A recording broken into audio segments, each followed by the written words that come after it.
It's recording.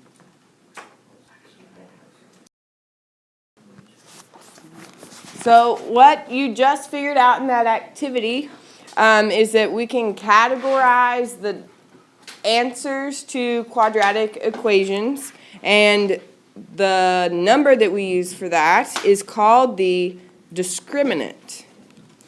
It discriminates. It puts things into categories. It discriminates in a good way. Discriminant. I think I spelled that wrong. It's right below it.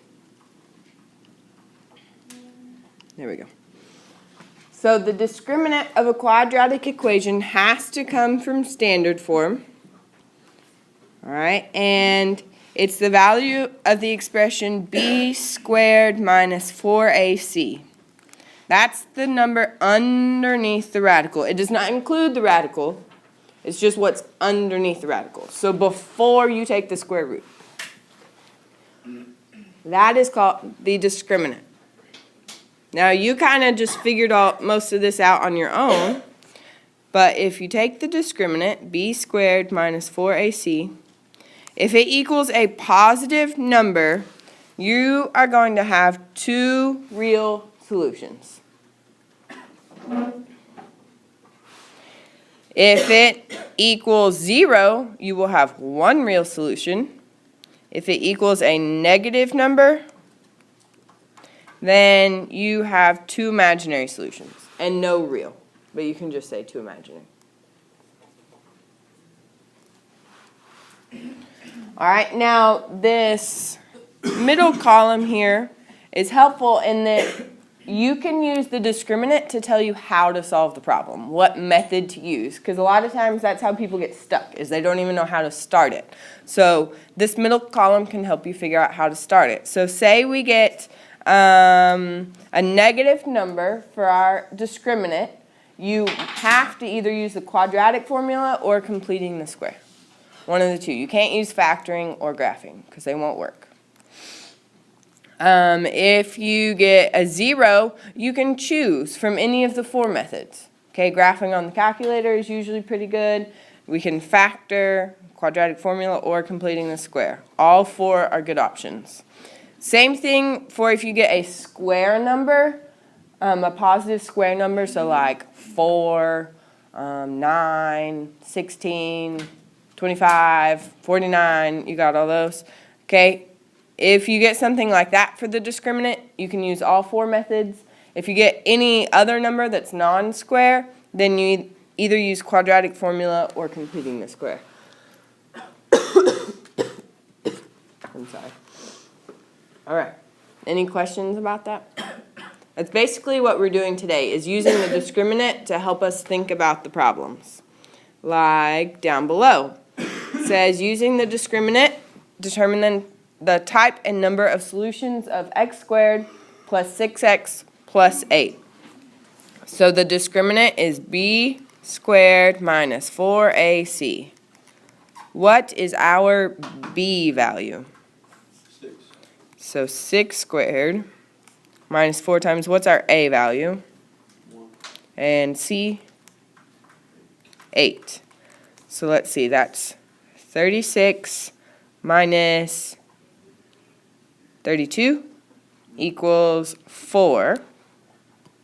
Is 4 a positive number, negative number, or 0? Positive, so how many answers will we have?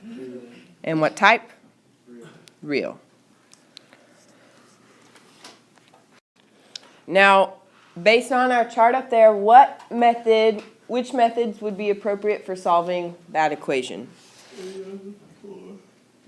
Our discriminant is a positive number. Is it a square number or non-square? It's square. We can take the square root of it. So we have all these options. Oops.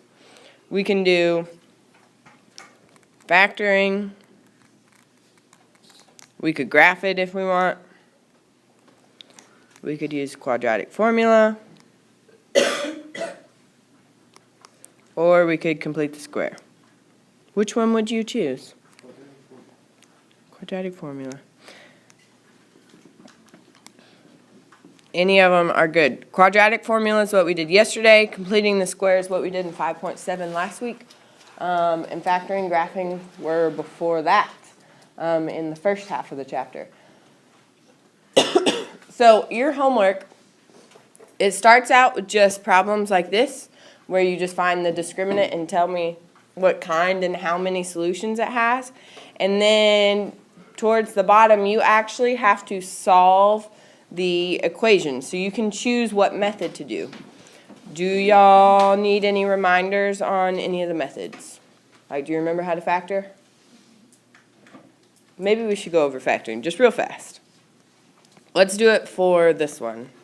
Okay, so if we are going to factor this, we set up a big X. What goes in the top? A times C. So what's that? 8. Okay, and then in the bottom, what goes there? B, which is 6. Okay, so now what do we do for these two numbers? Then you find two numbers that will equal the top one, but subtract to get the bottom. Subtract or add. Yeah, they multiply to get the top, add to get the bottom. So what are factors of 8? 4 and 2. 4 and 2, those add to get 6, right? Okay, so 4 and 2. Now we send those numbers into fractions. They're the numerators. What's the denominator? A, which for this one is 1. Can we reduce those any? No. Go ahead and put your X in the bottom. And what are our factors? X plus 4 X plus 4 and and X plus 2. Now, we're supposed to solve. So say X plus 4 equals 0 and X plus 2 equals 0. What do our X's equal? -4 and -2. So I think that was probably faster than completing the square or even the quadratic formula. But just reminding you that that's an option to factor some of them. If you are going to do the quadratic formula and you have figured out the discriminant, don't forget that you already have part of the work done. Just put that 4 underneath the square root. Or whatever number you get for the discriminant, remember, that's like half of your work for the quadratic formula is already done. All right. Any questions? No? This is your last book work before Christmas. Yay! Yeah! We have another week after that. Yeah, we have 3 days before the exam, and we're going to do activities that are review stuff that do not include your book. Because I figure you're tired of your book, and I'm tired of your book. Can we watch a movie?